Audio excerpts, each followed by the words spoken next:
आप लोगों से पूछना चाहती हूँ कि क्या गरीब घर की लड़कियां हमेशा अमीर घर के लोगों की दासी या उनके बिस्तर में जाने के लिए बनी होती हैं?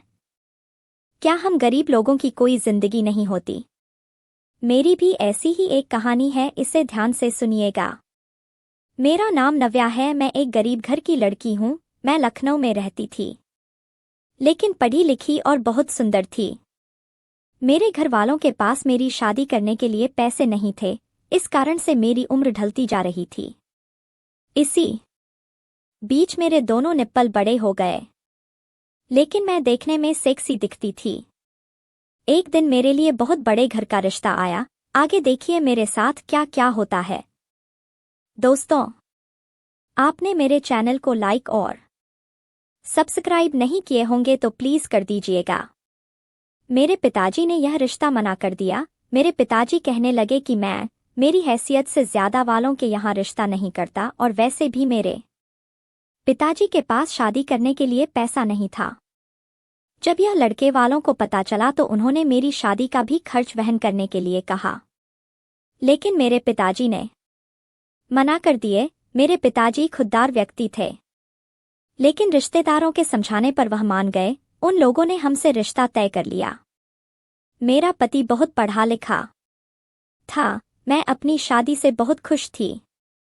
छोटे घर से उठकर एक बड़े घर में जा रही थी। वहां कई तरह की सुख सुविधाएं मौजूद थी। इसी बीच मेरी शादी हो गई, लेकिन इन सब बातों में एक बात गलत थी। शादी की पहली रात मेरे पति ने मुझसे शादी वाला काम करने से इनकार कर दिया और कहा कि मैं थका हुआ हूं, मैं सोने जा रहा हूं, तुम भी सो जाओ। यह सुनकर मुझे बहुत बुरा लगा। मैं यह सोचने लगी कि इतनी खूबसूरत लड़की को यह मना क्यों कर रहा है। कुछ समझ नहीं आया मुझे, कोई मर्द कैसे इस तरह मना कर सकता है। मैंने सोचा यह सच में थक गए होंगे, इसलिए सो गए। मैं भी कपड़े बदलकर सो गई। लोग मेरे हुस्न की तारीफ बहुत ज्यादा करते थे, लेकिन मेरे हुस्न के मुकाबले में मेरे पति मेरे आगे कुछ भी नहीं थे। लेकिन फिर भी मेरे साथ उसका व्यवहार अजीब सा था। मैं एक दुल्हन की तरह हर रात तैयार होकर अपने पति के पास जाती थी, लेकिन मेरा पति कभी भी मेरे साथ संबंध नहीं बनाता था। मुझे शक होने लगा था कि मेरे पति में कोई कमी तो नहीं है। मैं उनसे पूछ भी नहीं सकती थी। शादी के बाद मेरी जिंदगी बिल्कुल खराब होकर रह गई। मेरे पति का काम अधिकतर बाहर ही रहता था। मेरे घर में मेरी सास और मेरा एक देवर रहता था।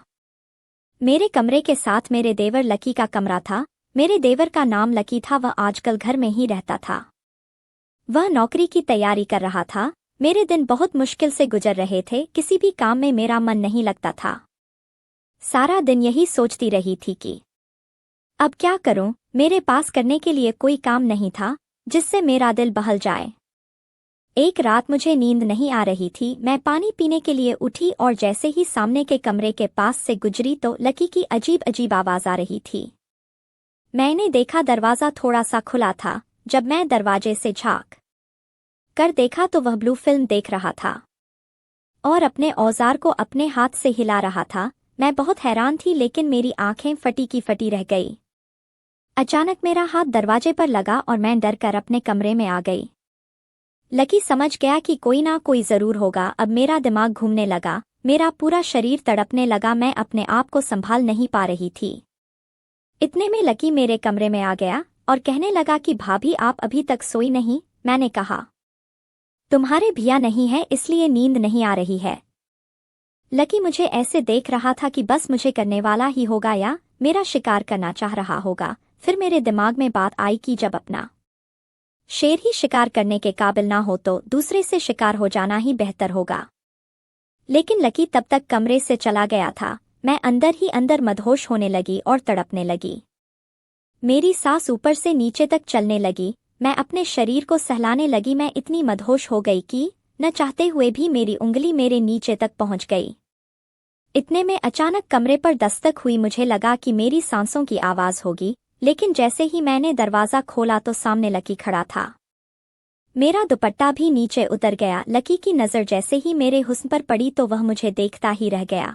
फिर मैंने खुद को संभाला और अपना दुपट्टा ऊपर ले लिया। मैंने उसे बैठने को बोला और कहा कि मैं तुम्हारे लिए पानी लाती हूँ, लेकिन उसने मना कर दिया। उस समय रात के 2 बज रहे थे।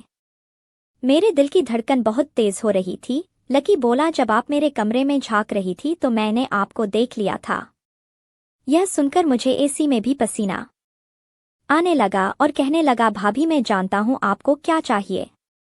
मैं आपको एक बात बताना चाहता हूँ कि मेरा भाई नामर्द है और आपके साथ उसकी शादी इसलिए की थी कि आप गरीब घर से ताल्लुक रखती हो और मेरे भाई की दुनिया वालों के सामने इज्जत बनी रहे।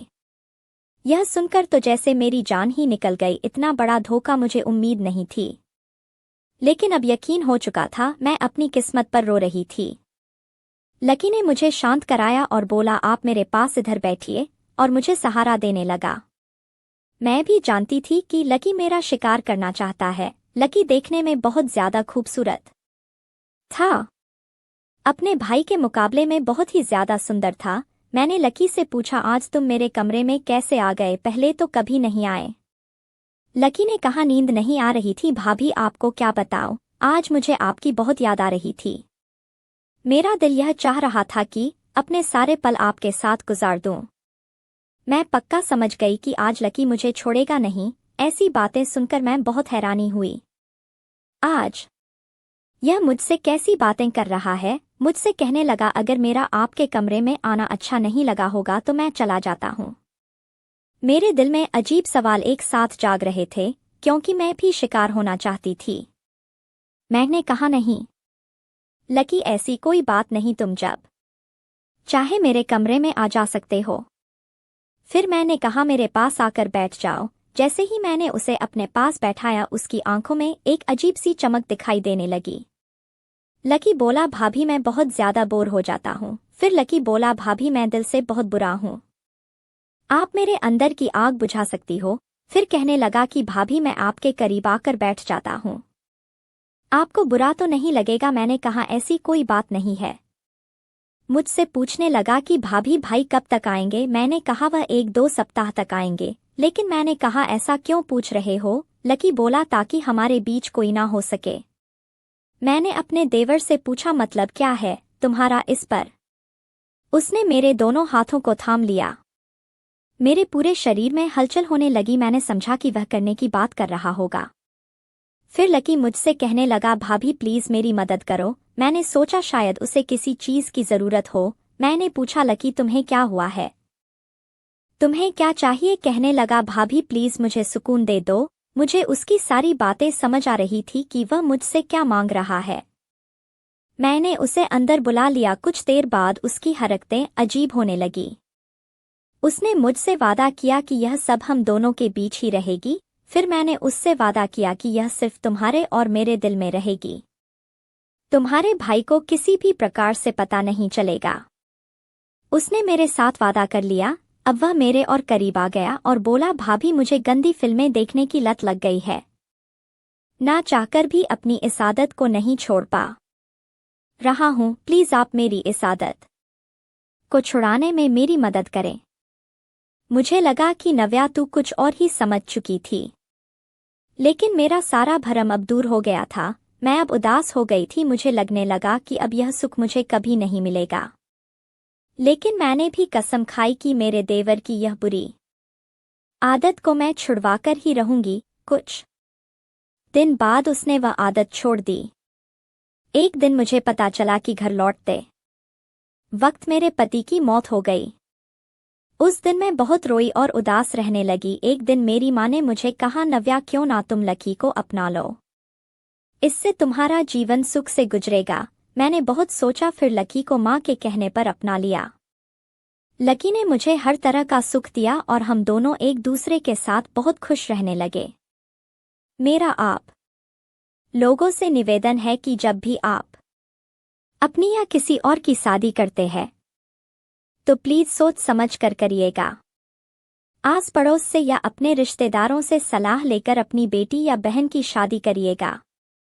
मिलते हैं इसी प्रकार की एक नई कहानी के साथ।